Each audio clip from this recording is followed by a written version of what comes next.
18 ਸਾਲ ਤੋਂ 20 ਸਾਲ ਦੀ ਸਾਡੀ ਸਿਰਫ ਏਜ ਸੀ।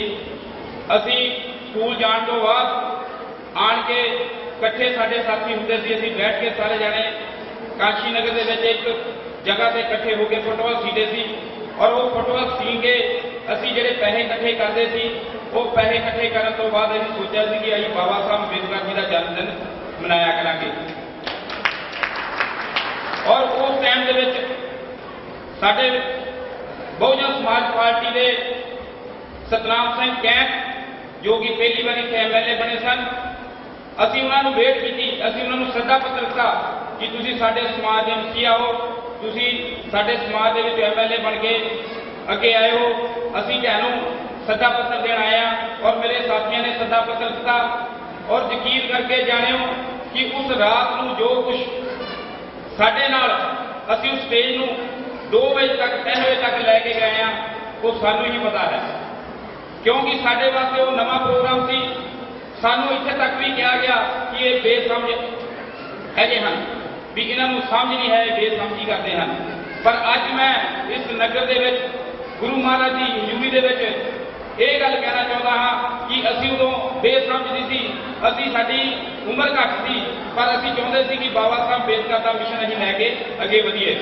ਰਾਤ ਦੇ 2 ਵਜੇ ਤੱਕ ਅਸੀਂ ਸਤਨਾਮ ਸਿੰਘ ਕੈਂਪ ਜੀ ਦੀ ਵੇਟ ਕੀਤੀ ਔਰ ਉਹ ਸਾਡੇ MLA ਸਨ ਔਰ ਉਨੀ 2 ਵਜੇ ਤੱਕ 2:30 ਵਜੇ ਆ ਕੇ ਸਾਡੇ ਫੰਕਸ਼ਨ ਨੂੰ ਅਟੈਂਡ ਕੀਤਾ ਔਰ ਉਸ ਤੋਂ ਬਾਅਦ ਅਸੀਂ ਬਾਬਾ ਸਾਹਿਬ ਅੰਬੇਦਕਰ ਦਾ ਮਿਸ਼ਨ ਲੈ ਕੇ ਜਿੱਦਾਂ ਵੀ ਸਾਡੇ ਸਾਥੀ ਸੀ ਅਸੀਂ ਤੁਰਦੇ ਗਏ ਔਰ ਸਾਹਿਬ ਕਾਂਸ਼ੀ ਰਾਮ ਦੇ ਉੱਪਰ ਫੋਟੋ ਦੇਖ ਕੇ ਮਾਣ ਮਹਿਸੂਸ ਹੋਇਆ ਕਿ ਸਾਡੇ ਜੇਕਰ ਬਾਬਾ ਸਾਹਿਬ ਅੰਬੇਦਕਰ ਦਾ ਮਿਸ਼ਨ ਲੈ ਕੇ ਅੱਗੇ ਜਾਣ ਵਾਲੇ ਹਨ ਤੇ ਸਾਹਿਬ ਕਾਂਸ਼ੀ ਰਾਮ ਸੀ, ਉਹਨਾਂ ਨੇ ਆਪਣੀ ਸਰਕਾਰੀ ਨੌਕਰੀ ਛੱਡ ਕੇ ਸਾਹਿਬ ਕਾਂਸ਼ੀ ਰਾਮ ਦੇ ਮਿਸ਼ਨ ਨੂੰ ਅੱਗੇ ਲੈ ਕੇ ਘਰ ਘਰ ਤੱਕ ਪਹੁੰਚਾਇਆ। ਜੰਮੂ ਤੋਂ ਲੈ ਕੇ ਕਸ਼ਮੀਰ ਤੱਕ ਸਾਈਕਲ ਤੇ ਜਾ ਕੇ ਦਰੀ ਵਸਾ ਕੇ ਜਿੱਥੇ 10 ਬੰਦੇ ਬੈਠੇ ਸਨ ਉੱਥੇ ਜਾ ਕੇ ਰੁਕ ਕੇ ਕਹਿੰਦੇ ਸੀ ਕਿ ਆਪਾਂ ਸਮਾਜ ਦਾ ਪੀੜਾ ਜਿਹੜਾ ਲੈ ਕੇ ਅੱਗੇ ਚੱਲਣਾ, ਆਪਾਂ ਸਮਾਜ ਨੂੰ ਅੱਗੇ ਵਧਾਉਣਾ ਹੈ। ਸੋ ਮੈਂ ਜਾਨੀਆਂ ਗੱਲਾਂ ਇਸ ਕਰਕੇ ਨਹੀਂ ਕਰਨੀਆਂ ਚਾਹੁੰਦਾ ਕਿਉਂਕਿ ਸਾਡੇ ਕੋਲ ਬੁਲਾਰੇ ਬਹੁਤ ਹੋਏ ਆਏ ਹਨ, ਅਸੀਂ ਬਾਹਰੋਂ ਬੁਲਾਰੇ ਆਏ ਹਨ, ਅਸੀਂ ਉਹਨਾਂ ਦੇ ਵਿਚਾਰ ਸੁਣਨੇ ਹਨ, ਬੁੱਧੀਜੀਵੀ ਆਏ ਹਨ, ਅਸੀਂ ਉਹਨਾਂ ਦੇ ਵਿਚਾਰ ਸੁਣਨੇ ਹਨ। ਸੋ ਮੈਂ ਅੱਜ ਦੇ ਬਹੁਤ ਵੱਡੇ ਫੈਸਲੇ ਤੇ ਸਾਰੇ ਨਗਰ ਨਿਵਾਸੀਆਂ ਨੂੰ ਖਾਸ ਕਰਕੇ ਪੂਰੇ ਭਾਰਤ ਨੂੰ ਵਧਾਈ ਦਿੰਦਾ ਹਾਂ ਕਿ ਸਾਡਾ ਜਿਹੜਾ ਮਿਸ਼ਨ 20 ਸਾਲ ਪਹਿਲੋਂ ਅਸੀਂ ਤੋਰਿਆ ਸੀ, ਹੋਰ ਵੀ ਸਾਥੀਆਂ ਨੇ ਤੁਰਿਆ, ਪੂਰੇ ਹਿੰਦੁਸਤਾਨ 'ਚ ਤੋਰਿਆ ਸੀ, ਅੱਜ ਉਹ ਜਿਹੜਾ ਸਾਨੂੰ ਜਿਹੜਾ ਹੈ ਅੱਗੇ ਲੈ ਕੇ ਜਾ ਰਿਹਾ ਹੈ, ਜੋ ਸਾਰੇ ਵਧਾਈ ਦੇ ਪਾਤਰ ਹਨ। ਸੋ ਮੈਂ ਅੱਜ ਇਸ ਸਟੇਜ ਦੇ ਤੋਂ ਮੈਂ ਬੇਨਤੀ ਕਰਦਾ ਹਾਂ ਕਿ ਆਪਣੇ ਬੱਚਿਆਂ ਨੂੰ ਪੜ੍ਹਾਓ, ਮਿਸ਼ਨ ਬਾਰੇ ਦੱਸੋ ਕਿ ਬਾਬਾ ਸਾਹਿਬ ਅੰਬੇਦਕਰ ਨੇ ਸਾਡੇ ਸਮਾਜ ਵਾਸਤੇ ਕੀ ਕੀਤਾ, ਕਿਉਂਕਿ ਜਦੋਂ ਆਪਾਂ ਫੋਟੋ ਆਪਣੇ ਘਰ ਲਾਵਾਂਗੇ ਤੇ ਨਿਆਣੇ ਸਾਨੂੰ ਪੁੱਛਣਗੇ ਵੀ ਇਹ ਕੌਣ ਸੀ, ਅਸੀਂ ਉਹਨਾਂ ਨੂੰ ਦੱਸਾਂਗੇ ਕਿ ਇਹ ਭੀਮ ਰਾਓ ਅੰਬੇਦਕਰ ਸੀ, ਇਹਨੀ ਸੰਵਿਧਾਨ ਲਿਖਿਆ ਸੀ। ਅੱਜ ਸਾਡੇ ਜਿਹੜੀ ਹੱਕਾਂ ਦੀ ਰਾਖੀ ਆ ਉਹ ਸੰਵਿਧਾਨ ਕਰਕੇ ਹੀ ਰੱਖੀ ਜਾਂਦੀ ਹੈ। ਸੋ ਅੱਜ ਕੌਂਸਲਰ ਜਿਹੜਾ ਹੈਗਾ ਉਹ ਵੀ ਬਾਬਾ ਸਾਹਿਬ ਅੰਬੇਦਕਰ ਦੇ ਟਾਈਮ ਤੋਂ ਲੈ ਕੇ ਸਮਝ ਲਓ ਕਿ ਸਾਹਿਬ ਕਾਂਸ਼ੀ ਰਾਮ ਨੇ ਸਾਨੂੰ ਅੱਗੇ ਸੋਚ ਵਧਾਈ ਸੀ ਔਰ ਅਸੀਂ ਬਹੁਜਨ ਸਮਾਜ ਪਾਰਟੀ ਦੇ ਵਿੱਚ ਰਹਿ ਕੇ ਅਸੀਂ ਬਾਬਾ ਸਾਹਿਬ ਅੰਬੇਦਕਰ ਦਾ ਮਿਸ਼ਨ ਲੈ ਕੇ ਚੱਲੇ ਸੀ। ਅੱਜ ਜੇਕਰ ਅਸੀਂ ਕੌਂਸਲਰ ਬਣੇ ਆ ਤੇ ਉਹ ਬਾਬਾ ਸਾਹਿਬ ਅੰਬੇਦਕਰ ਨੂੰ ਸਾਹਿਬ ਸ਼੍ਰੀ ਕਾਂਸ਼ੀ ਰਾਮ ਦੀ ਬਦੌਲਤ ਬਣੇ ਹਾਂ। ਸੋ ਅੱਜ ਮੈਂ ਸਾਰਿਆਂ ਨੂੰ ਇਸ ਦਿਨ ਦੀ ਬਹੁਤ ਬਹੁਤ ਲੱਖ ਲੱਖ ਵਧਾਈ ਦਿੰਦਾ ਹਾਂ। ਜੇਕਰ ਕੋਈ ਗਲਤੀ ਹੋ ਗਈ ਹੋਵੇ ਬੋਲਦਿਆਂ ਕੋਲ, ਆਪ ਦਾ ਬੱਚਾ ਹੈ, ਆਪ ਦਾ ਨਗਰ ਦਾ ਬੱਚਾ ਹਾਂ। ਸੋ ਸਾਰਿਆਂ ਨੂੰ ਅੱਜ ਦੇ ਦਿਨ ਦੀ ਲੱਖ ਲੱਖ ਵਧਾਈ। ਹੁਣ ਮੈਂ ਮੰਚ ਤੇ ਸੱਦਾ ਦੇਣ ਜਾ ਰਿਹਾ ਦੇਸਰਾ ਜਸਲ ਜੀ ਜਿਹੜੇ ਹੱਕਾਂ ਦੀ ਲੜਾਈ ਲੜਦੇ ਆ, ਕਈ ਵਾਰ ਇਹਦੀ ਫੋਟੋ ਵੀ ਦੇਖੀ ਹੈ, ਗੈਰ ਵਧਾਈ ਹੁੰਦੀ ਦੇਖੀ ਹੈ। ਦੇਸਰਾ ਜਸਲ ਭਾਰਤ ਸਰਕਾਰ ਜੋ ਅੱਜ ਸਾਡੇ ਮਾਨਯੋਗ ਸਰਕਾਰ ਜੋ ਬਾਬਾ ਸਾਹਿਬ ਡਾਕਟਰ ਅੰਬੇਦਕਰ ਜੀ ਜਿਨ੍ਹਾਂ ਦਾ ਅੱਜ ਅਸੀਂ 127ਵਾਂ ਪਵਿੱਤਰ ਦਿਹਾੜਾ ਮਨਾ ਰਹੇ ਹਾਂ। ਸਾਰਿਆਂ ਤੋਂ ਪਹਿਲਾਂ ਮੈਂ ਸਪੀਡ ਸੰਸਥਾ ਨੂੰ ਇਸ ਪ੍ਰੋਗਰਾਮ ਦੀ ਲੱਖ ਲੱਖ ਵਧਾਈ ਦਿੰਦਾ ਹਾਂ। ਜਨਕਰਾਜ ਚੌਹਾਨ ਜੀ ਬੈਠੇ ਨੇ ਜਿਨ੍ਹਾਂ ਨੇ ਇਸ ਸੰਸਥਾ ਨੂੰ ਅੱਗੇ ਲੈ ਕੇ ਜਾਣ ਦਾ ਬੀੜਾ ਚੁੱਕਿਆ ਸੀ। ਉਹਨਾਂ ਦੇ ਨਾਲ ਸਾਡੇ ਬਹੁਤ ਹੀ ਸਤਿਕਾਰਯੋਗ MR ਸੱਲਣ ਸਾਹਿਬ ਜਿਨ੍ਹਾਂ ਨੇ ਇਸ ਬੀੜੇ ਨੂੰ ਹੋਰ ਵੀ ਤੇਜ਼ ਕੀਤਾ। ਬਾਕੀ ਕਮੇਟੀ ਮੈਂਬਰ ਸਾਹਿਬ ਬੈਠੇ ਨੇ, ਮੈਂ ਸਾਰਿਆਂ ਦਾ ਅੱਜ ਆਪਣੇ ਵੱਲੋਂ ਵਾਰਡ ਨੰਬਰ 80 ਦੀ ਐਕਸ ਕੌਂਸਲਰ ਪਰਮਜੀਤ ਕੌਰ ਜੱਸਲ ਵੱਲੋਂ सारी संगत नूं बधाई दिंदा हां। साथियों, अज बाबा साहब जी की गल करते हैं। अज बाबा साहब जी ना हुंदे, अज असीं भी कौंसलर ना हुंदे। जे कौंसल ते बाबा साहब जी की देन आ। अज के हालातों की गल करिए, अज हालात पहले नालों भी माड़े आ। कदे सोचिया नहीं, असीं कहने पहला हालात माड़े सी, पर हालात हुण माड़े आ। ਇਹਦੇ ਉੱਪਰ ਪਹਿਰਾ ਦੇਣ ਦੀ ਲੋੜ ਆ ਮੇਰੇ ਸਾਥੀਓ। ਕਹਿਣ ਤੋਂ ਭਾਵ ਇਹ ਆ, ਪਹਿਲਾਂ ਪੜ੍ਹਨ ਵੀ ਸੀ ਦਿੰਦੇ, ਹੁਣ ਪੜ੍ਹਨ ਤਾਂ ਦਿੰਦੇ ਆ, ਪਰ ਉਹ ਵੀ ਪੜ੍ਹਨ ਦਿੰਦੇ ਜਿਹੜੇ ਉਹ ਪੜ੍ਹਦੇ ਆ। ਹਾਲਾਤ ਉੱਥੇ ਹੀ ਆ।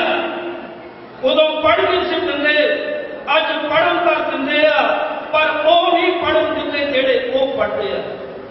ਅੱਜ ਐਜੂਕੇਸ਼ਨ ਇੰਨੀ ਕਮਰਸ਼ਲ ਕਰ ਦਿੱਤੀ, साढ़े दलित समाज के लोग वो एजुकेशन को भी बनते रह गए।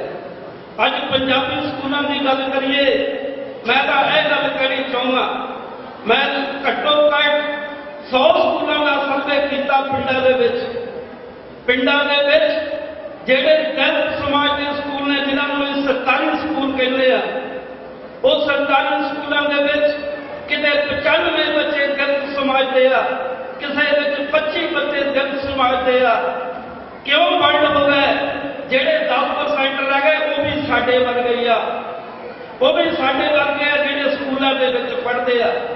इन्होंने साडे नालों स्कूल हुण अलग कर ले।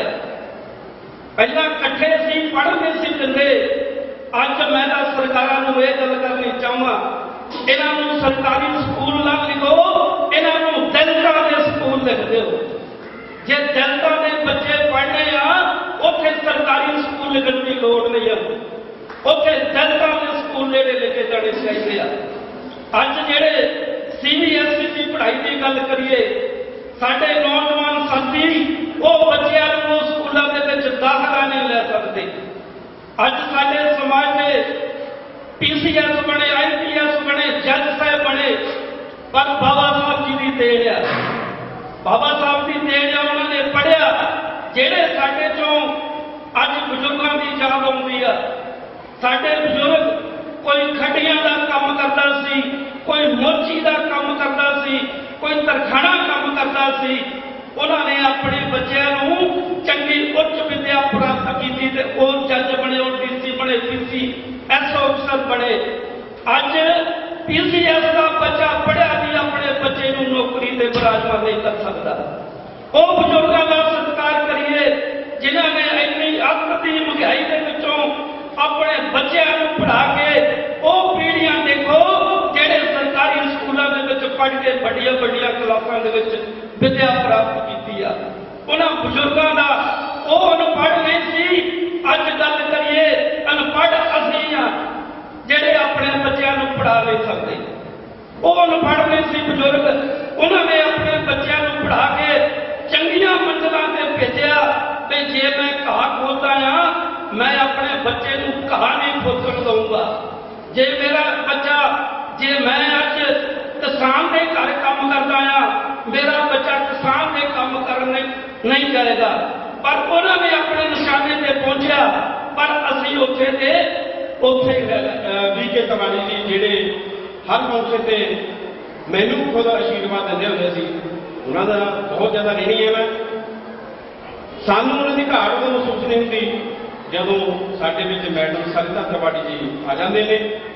उन्हां दा बेटा, मैं कहूँगा होनहार बेटा, इदां दे बेटे असीं मंग करदे हां परमात्मा हर एक नूं देवे। मोहन तिवाड़ी जी जेडे कमिश्नर दिल्ली ने सेवावां निभा रहे हैं।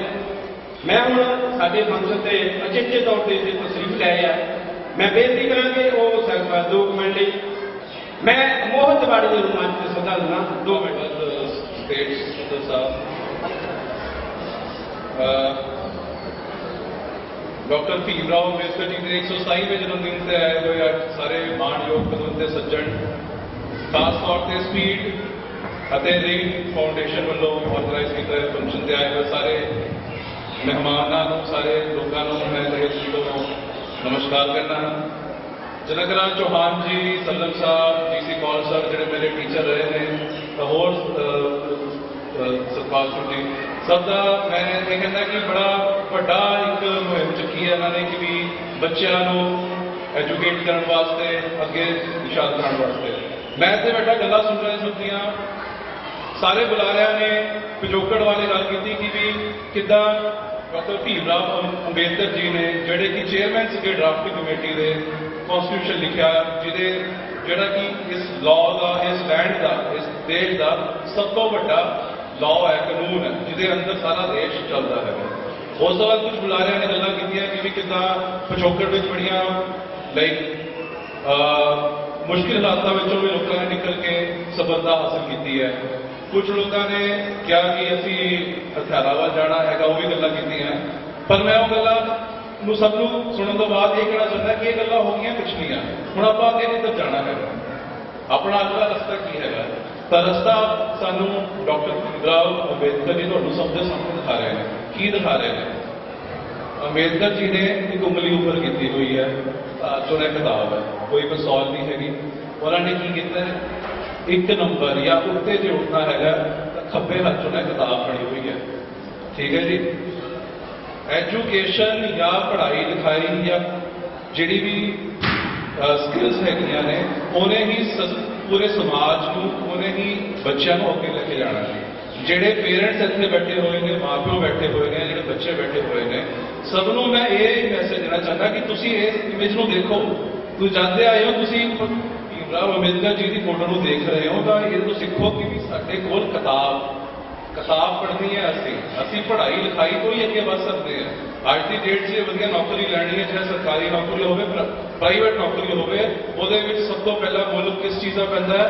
ਪੜ੍ਹਾਈ ਦਾ। ਜਿਹੜੀ ਤੁਸੀਂ ਕਿਤਾਬਾਂ ਸਕੂਲਾਂ 'ਚ ਕਾਲਜਾਂ 'ਚ ਪੜ੍ਹੀਆਂ ਜਾਂ ਉਸ ਤੋਂ ਵੱਖਰੀ ਪੜ੍ਹੀ ਹੈਗੀ ਆ, ਉਹਦੇ ਨਾਲ ਤੁਸੀਂ ਅੱਗੇ ਵੱਧ ਸਕਦੇ ਹੋ। ਤਾਂ ਨੰਬਰ 1 ਉਹਨਾਂ ਨੇ ਉਂਗਲੀ ਉੱਪਰ ਕੀਤੇ ਕਿ ਉੱਤੇ ਜਾਣਾ ਹੈਗਾ ਤਾਂ ਪੜ੍ਹਾਈ ਕਰਨੀ ਪੈਣੀ ਹੈ। ਠੀਕ ਹੈ ਜੀ। ਅੱਜ ਦੀ ਡੇਟ 'ਚ ਠੀਕ ਹੈ, ਮੈਂ ਮੰਨਦਾ ਕਿ ਕਮਰਸ਼ੀਅਲਾਈਜ਼ ਹੋ ਗਈ ਐਜੂਕੇਸ਼ਨ। ਮੇਰੇ father principal doctor VK Tiwari ਬਹੁਤ ਅਗੇਂਸਟ ਸੀਗੇ ਕਮਰਸ਼ੀਅਲਾਈਜੇਸ਼ਨ ਹੋਣ ਦੇ, ਕਿ ਐਜੂਕੇਸ਼ਨ, ਇਹ ਗੱਲ ਸਹੀ ਹੈ ਕਿ ਵੀ ਅੱਜ ਕੱਲ੍ਹ ਗਰੀਬ ਤਬਕੇ ਵਿੱਚ ਜਾਂ ਗਰੀਬ ਪਰਿਵਾਰਾਂ ਨੂੰ ਐਜੂਕੇਸ਼ਨ ਬਹੁਤ ਮਹਿੰਗੀ ਹੈ। ਉਹ ਕਈ ਵਾਰੀ ਸੋਚਦੇ ਨੇ ਕਿ ਘਰ ਦਾ ਖਰਚਾ ਚਲਾਈਏ ਜਾਂ ਬੱਚਿਆਂ ਨੂੰ ਸਕੂਲ ਜਾਂ ਕਾਲਜ ਪੜ੍ਹਾਈਏ। ਇਹ ਬਹੁਤ ਨਾਇਨਸਾਫੀ ਹੋ ਰਹੀ ਹੈ। ਇਸ ਚੀਜ਼ ਨੂੰ ਠੀਕ ਕਰਨ ਦਾ ਵੀ ਤਰੀਕਾ ਹੈਗਾ, ਕਿਉਂਕਿ ਰੋਜ਼ ਆਪਾਂ ਕੋਈ ਨਾ ਕੋਈ ਚੋਇਸ ਕਰਦੇ ਹਾਂ। ਆਪਾਂ ਕੋਈ ਨਾ ਕੋਈ, ਜਦੋਂ ਆਪਣੇ ਸਾਹਮਣੇ ਗੱਲ ਹੁੰਦੀ ਲੱਗੇ, ਆਪਾਂ ਘਰ ਜਾਂਦੇ ਹਾਂ, ਆਪਾਂ ਕਹਿੰਦੇ ਰੋਟੀ ਖਾਣੀ ਹੈ, ਉਦੋਂ ਵੀ ਆਪਾਂ ਡਿਸੀਜਨ ਲੈਂਦੇ ਕਿ ਅੱਜ ਰੋਟੀ ਬਣਾਈਏ, ਚੌਲ ਬਣਾ ਲਈਏ, ਆਪਾਂ ਇਹ ਸੋਚਦੇ ਹਾਂ ਨਾ। ਉਦਾਂ ਹੀ ਰੋਜ਼ ਆਪਾਂ ਨੂੰ ਡਿਸੀਜਨ ਆਉਂਦੇ ਨੇ ਕਿ ਅੱਜ ਅਸੀਂ ਅਖਬਾਰ ਪੜ੍ਹਨੀ ਹੈ। ਅਖਬਾਰ ਵਿੱਚ ਤੁਸੀਂ ਮਰਡਰ, ਰੇਪ ਦੇ ਕੇਸ ਵੀ ਪੜ੍ਹ ਸਕਦੇ ਹੋ, ਜਾਂ ਉਹਦੇ ਵਿੱਚ ਇੱਕ ਐਡੀਟੋਰੀਅਲ ਦਾ ਪੂਰਾ ਕਾਗਜ਼ ਆਉਂਦਾ ਹੈ, ਉਹ ਪੜ੍ਹ ਸਕਦੇ ਹੋ। ਚੋਇਸ ਤੁਹਾਡੀ ਹੈਗੀ ਹੈ। ਬੱਚਿਆਂ ਦੇ ਹੱਥ ਮੋਬਾਈਲ ਨੇ, ਬੱਚੇ ਉਸ ਮੋਬਾਈਲ ਦੇ ਵਿੱਚ ਕੀ ਕਰਦੇ ਨੇ? ਫੇਸਬੁੱਕ, WhatsApp ਕਰ ਸਕਦੇ ਨੇ, ਜਾਂ ਉਸ ਹੀ ਮੋਬਾਈਲ ਤੋਂ ਪੂਰੀ ਦੁਨੀਆ ਦੀ ਮੁੱਠੀ ਵਿੱਚ ਹੈਗੀ ਹੈ। ਉੱਥੇ ਕੋਈ ਨਾ ਕੋਈ ਵਧੀਆ ਆਰਟੀਕਲ ਜਾਂ ਬਾਹਰ ਜਿਹੜੀਆਂ ਓਪਰਚੁਨਿਟੀਜ਼ ਨੇ ਉਹਦੇ ਬਾਰੇ ਪੜ੍ਹ ਸਕਦੇ ਹੋ। ਇਹ ਸਾਰੀ ਗੱਲ ਰਹਿ ਜਾਂਦੀ ਹੈ ਚੋਇਸ ਤੇ, ਕਿ ਤੁਸੀਂ ਕੀ ਚੂਜ਼ ਕਰਦੇ ਹੋ, ਕੀ ਤੁਹਾਡਾ ਡਿਸੀਜਨ ਹੈਗਾ ਕਿ ਮੈਂ ਆਪਣੇ ਹੱਥ ਵਿੱਚ ਜਿਹੜੀ ਟੈਕਨੋਲੋਜੀ ਹੈ ਉਹਦਾ ਵਰਤੋਂ ਕਰਨੀ ਹੈ ਫੇਸਬੁੱਕ ਜਾਂ WhatsApp ਵਾਸਤੇ, ਜਾਂ ਮੈਂ ਅੱਗੇ ਵਧਣਾ ਹੈਗਾ ਹੋਰ ਦੇਖਣਾ ਕਿ ਵੀ ਕਿਹੜੇ ਮੇਰੇ ਕੋਲ ਓਪਰਚੁਨਿਟੀਜ਼ ਹੈਗੀਆਂ। ਤਾਂ ਜਿਹੜੇ ਅੱਜ ਸਾਰੇ ਇੱਥੇ ਬੈਠੇ ਹੋਏ ਨੇ, ਬੜੇ ਯੰਗ ਬੱਚੇ ਬੈਠੇ ਹੋਏ ਨੇ, ਤੁਹਾਡੇ ਕੋਲ ਸਭ ਕੋਲ ਇੱਕ ਚੋਇਸ ਹੈ ਜੀ। ਤੁਹਾਡੇ ਹੱਥ ਵਿੱਚ ਟੈਕਨੋਲੋਜੀ ਹੈ, ਤੁਹਾਡੇ ਕੋਲ ਉਹ ਸਾਰੀਆਂ ਚੀਜ਼ਾਂ ਨੇ। ਹੁਣ ਤੁਸੀਂ ਜਾਣਾ ਕਿਸ ਪਾਸੇ ਹੈਗਾ ਉਹ ਤੁਸੀਂ ਡਿਸਾਈਡ ਕਰਨਾ। ਜੇ ਤੁਸੀਂ ਰੋਜ਼ ਇਹ ਸੋਚ ਰਹੇ ਕਿ ਮੈਂ ਇੱਕ ਵਧੀਆ ਆਰਟੀਕਲ ਪੜ੍ਹਨਾ, ਮੈਂ ਇੱਕ ਵਧੀਆ, ਜੇ ਆਪਣੀ ਲਿਖਤ ਵਧੀਆ ਕਰਨੀ ਹੈਗੀ ਹੈ, ਆਪਣੀ ਗ੍ਰਾਮਰ ਅੱਛੀ ਕਰਨੀ ਹੈ, ਜਾਂ ਮੈਂ ਆਪਣਾ ਹੋਰ ਕੋਈ ਐਜੂਕੇਸ਼ਨ ਵੱਲ ਜਾਣਾ, ਤਾਂ ਉਹੀ ਡਿਵਾਈਸ, ਉਹੀ ਮੋਬਾਈਲ ਜਾਂ ਉਹੀ TV, ਰੇਡੀਓ ਤੁਹਾਨੂੰ ਉਸ ਵੱਲ ਪਾਸੇ ਲੈ ਕੇ ਜਾਊਗਾ। ਪਰ ਜੇ ਤੁਸੀਂ ਸੋਚਦੇ ਕਿ ਜੀ ਮੈਂ ਤਾਂ ਨਵੇਂ ਗਾਣੇ ਸੁਣਨੇ ਨੇ, ਮੈਂ ਤਾਂ ਨਹੀਂ ਫਿਲਮਾਂ ਦੀ ਗੱਲਾਂ ਕਰਨੀਆਂ ਹੈ, ਕਿ ਮੈਂ ਦੋਸਤਾਂ ਨਾਲ ਗੱਲਾਂ ਕਰਨੀਆਂ, ਤਾਂ ਤੁਹਾਨੂੰ ਉੱਧਰ ਲੈ ਜਾਊਗਾ। ਤਾਂ ਮੈਂ ਅੱਜ ਇਸ ਸਟੇਜ ਤੇ ਇਹ ਕਹਿਣਾ ਚਾਹੁੰਦਾ ਕਿ ਪਿੱਛੇ ਜੋ ਸਾਨੂੰ ਮੋਟੀਵੇਸ਼ਨ ਦੇ ਰਹੇ ਨੇ, ਉਹਨਾਂ ਨੇ ਸਾਨੂੰ ਇਹ ਦੱਸਿਆ ਕਿ ਵੀ ਜੇ ਅੱਗੇ ਜਾਣਾ ਹੈ ਤਾਂ ਪੜ੍ਹਾਈ ਲਿਖਾਈ, ਕਿਤਾਬਾਂ ਹੀ ਸਾਨੂੰ ਅੱਗੇ ਲੈ ਕੇ ਜਾਣਗੀਆਂ। ਮੇਰੇ ਤੋਂ ਪਹਿਲਾਂ ਸੰਦੀਪ ਮੈਮੀ ਜੀ ਬੋਲੇ, ਉਹਨਾਂ ਨੇ ਬਹੁਤ ਵਧੀਆ ਗੱਲ ਕੀਤੀ ਕਿ ਵੀ ਜਿਹੜੇ ਵਾਰਨਿੰਗਸ ਦਿੱਤੀਆਂ ਸੀਗੀਆਂ ਡਾਕਟਰ ਭੀਮ ਰਾਓ ਅੰਬੇਦਕਰ ਜੀ ਨੇ, ਉਹਨਾਂ ਨੇ ਇਹ ਕਿਹਾ ਕਿ ਵੀ ਅਸੀਂ ਸੰਵਿਧਾਨਿਕ ਤੌਰ ਤੇ ਹੀ ਅੱਗੇ ਜਾਣਾ ਹੈਗਾ, ਅਸੀਂ ਪੜ੍ਹਾਈ ਲਿਖਾਈ ਕਰਕੇ ਹੀ ਅੱਗੇ ਜਾਣਾ ਹੈਗਾ। ਤਾਂ ਮੇਰੀ ਰਿਕੁਐਸਟ ਹੈ ਸਭ ਨੂੰ ਕਿ ਜੇ ਤੁਸੀਂ ਸਾਨੂੰ ਦੇਖਦੇ ਹੋ ਕਿ ਵੀ ਅਸੀਂ ਆ ਜਾ ਕੇ ਇੱਥੇ ਤੁਹਾਡੇ ਸਾਹਮਣੇ ਬੋਲ ਰਹੇ ਹਾਂ, ਅਸੀਂ ਕੋਈ ਇਹ ਨਹੀਂ ਕੀਤਾ ਕਿ ਲੋਕੀ ਤੁਹਾਨੂੰ ਡਰਾਉਣ ਵਾਸਤੇ ਕਹਿੰਦੇ ਹੋਣਗੇ ਕਿ ਜੀ ਅਸੀਂ ਤਾਂ ਜੀ 15 ਘੰਟੇ ਪੜ੍ਹਾਈ ਕਰਦੇ ਹਾਂ, ਅਸੀਂ 20 ਘੰਟੇ ਪੜ੍ਹਾਈ ਕਰਦੇ ਸੀਗੇ। ਮਨੁੱਖੀ ਤੌਰ ਤੇ ਇੱਦਾਂ ਰੋਜ਼ ਕਰਨਾ ਪੋਸੀਬਲ ਵੀ ਨਹੀਂ ਹੈਗਾ।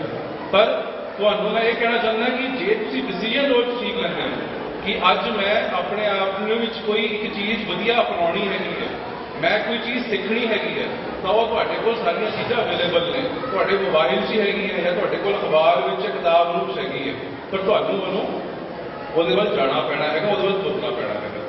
ਤਾਂ ਬਹੁਤ ਵਧੀਆ ਹੋਊਗਾ ਕਿ ਜੇ ਅੱਜ ਆਪਾਂ ਇਹ ਮੰਨ ਕੇ ਚੱਲੀਏ, ਆਪਾਂ ਇੱਕ ਸੌ ਖਾਈਏ ਕਿ ਰੋਜ਼ ਦੀ ਰੋਜ਼ ਆਪਾਂ ਇੱਕ ਸਫਾ ਵਧੀਆ ਚੀਜ਼ ਬਾਰੇ ਪੜਾਂਗੇ। ਉਹ ਇਹ ਨਹੀਂ ਪੋਲਿਟਿਕਸ ਨਹੀਂ ਪੜਾਂਗੇ, ਆਪਾਂ ਆਪਣੇ ਕਾਨੂੰਨ ਬਾਰੇ ਪੜਾਂਗੇ, ਸਾਇੰਸ ਬਾਰੇ ਪੜਾਂਗੇ, ਮੈਥਮੈਟਿਕਸ ਬਾਰੇ ਪੜਾਂਗੇ। ਤਾਂ ਉਹੀ ਜਿਹੜੀਆਂ ਚੀਜ਼ਾਂ ਇੱਕ ਦਿਨ ਹੋਈਆਂ ਕਰਦਿਆਂ ਜਦੋਂ ਤੁਸੀਂ ਕਿਸੇ ਇੰਟਰਵਿਊ ਜਾਓਗੇ, ਤੁਹਾਨੂੰ ਸਵਾਲ ਪੁੱਛਿਆ ਜਾਏਗਾ, ਤੁਹਾਨੂੰ ਯਾਦ ਹੋਵੇਗਾ ਮੈਂ ਪੜ੍ਹਿਆ ਹੋਇਆ ਸੀਗਾ। ਪਰ ਜੇ ਮੈਂ ਵੀ ਸੁਣਦਾ ਕਿ ਅੱਜ ਮੈਂ ਗਾਣਾ ਦੇਖਦਾ, ਮੈਂ ਚੁਟਕਲੇ ਸ਼ੇਅਰ ਕਰਦਾ ਹੈਗਾ, ਮੈਂ ਕੁਝ ਹੋਰ ਕਰਦਾ, ਕਿਸੇ ਨੇ ਇੰਟਰਵਿਊ ਵਿੱਚ ਗਾਣਾ ਦਾ ਪੁੱਛਣਾ ਨਹੀਂ, ਗਾਣਾ ਸੁਣਾ ਕੇ ਦਿਖਾਓ ਜੀ, ਚੁਟਕਲਾ ਸੁਣਾ ਦਿਓ ਜੀ, ਐਦਾਂ ਦਾ ਨਹੀਂ ਹੋਣਾ ਨਾ। ਤਾਂ ਇਸ ਕਰਕੇ ਮੇਰੀ ਰਿਕੁਐਸਟ ਹੈ ਸਭ ਨੂੰ ਕਿ ਅੱਜ ਇਸ ਪਿਕਚਰ ਨੂੰ, ਅੰਬੇਦਕਰ ਜੀ ਦੀ ਪਿਕਚਰ ਨੂੰ ਆਪਣੇ ਜ਼ਹਿਨ 'ਚ ਵਸਾ ਲਓ ਕਿ ਉਹਨਾਂ ਨੇ ਕੀ ਕਿਹਾ, ਕਿੰਨਾ ਵੱਡਾ ਮੈਸੇਜ ਦਿੱਤਾ ਹੈਗਾ ਕਿ ਜੇ ਤੁਸੀਂ ਉੱਤੇ ਉੱਠਣਾ ਹੈਗਾ, ਲਾਈਫ ਵਿੱਚ ਨੰਬਰ 1 ਬਣਨਾ ਹੈਗਾ, ਤਾਂ ਉਹ ਪੜ੍ਹਾਈ ਨਾਲ, ਲਿਖਾਈ ਨਾਲ, ਤਾਂ ਕਿਤਾਬਾਂ ਤੋਂ ਹੀ ਹੋਣਾ ਹੈ। ਠੀਕ ਹੈ ਜੀ। ਤਾਂ ਇਹ ਮੇਰਾ ਛੋਟਾ ਜਿਹਾ ਮੈਸੇਜ ਸੀਗਾ। ਬਾਕੀ ਜਨਕ ਰਾਜ ਚੌਹਾਨ ਜੀ, ਸਲਨ ਸਾਹਿਬ, ਸਪੀਡ ਸੁਸਾਇਟੀ ਬਹੁਤ ਵੱਡਾ ਅਨਮੁੱਲਾ ਕੰਮ ਕਰਦੇ ਪਏ ਨੇ। ਉਹਨਾਂ ਨੇ ਬਹੁਤ ਸਾਰੇ ਬੱਚਿਆਂ ਨੂੰ ਕੰਪਿਊਟਰ ਐਜੂਕੇਸ਼ਨ ਇੱਕ ਇਹ ਜੀ ਤੁਹਾਨੂੰ ਰਾਹ ਦਿਖਾ ਰਹੇ ਨੇ ਕਿ ਆਉਣ ਵਾਲੇ ਟਾਈਮ ਜਿਸ ਚੀਜ਼ ਦੀ ਲੋੜ ਹੈਗੀ ਹੈ, ਤਾਂ ਇਹਨਾਂ ਦਾ ਜਿਨ੍ਹਾਂ ਨੇ ਲੜ ਫੜਿਆ ਹੈਗਾ ਉਹ ਉੱਥੇ ਹੀ ਅੱਗੇ ਰਹੇ ਨੇ। ਜਿਹੜੇ ਬੱਚੇ ਅੱਜ ਆਏ ਨੇ ਜਿਨ੍ਹਾਂ ਨੂੰ ਅਵਾਰਡ ਮਿਲਣਾ, ਉਹਨਾਂ ਨੂੰ ਮੈਂ ਪਹਿਲੇ ਹੀ ਕੰਗ੍ਰੈਚੁਲੇਟ ਕਰਦਾ। ਤੁਸੀਂ ਬਹੁਤ ਐਫਰਟਸ ਕੀਤੀਆਂ, ਲਾਈਫ ਵਿੱਚ ਹੋਰ ਅੱਗੇ ਵਧੋ, ਹੋਰ ਅੱਗੇ ਪੜ੍ਹਾਈ ਕਰੋ, ਤਾਂ ਅੱਗੇ ਵਧਣ ਨਾਲ ਜਿਹੜੇ ਆਪਣੇ ਨਾਲ ਦੇ ਪਿੱਛੇ ਰਹਿ ਗਏ ਨੇ ਉਹਨਾਂ ਦਾ ਵੀ ਹੱਥ ਫੜ ਕੇ ਅੱਗੇ ਲੈ ਕੇ ਜਾਓ। ਧੰਨਵਾਦ।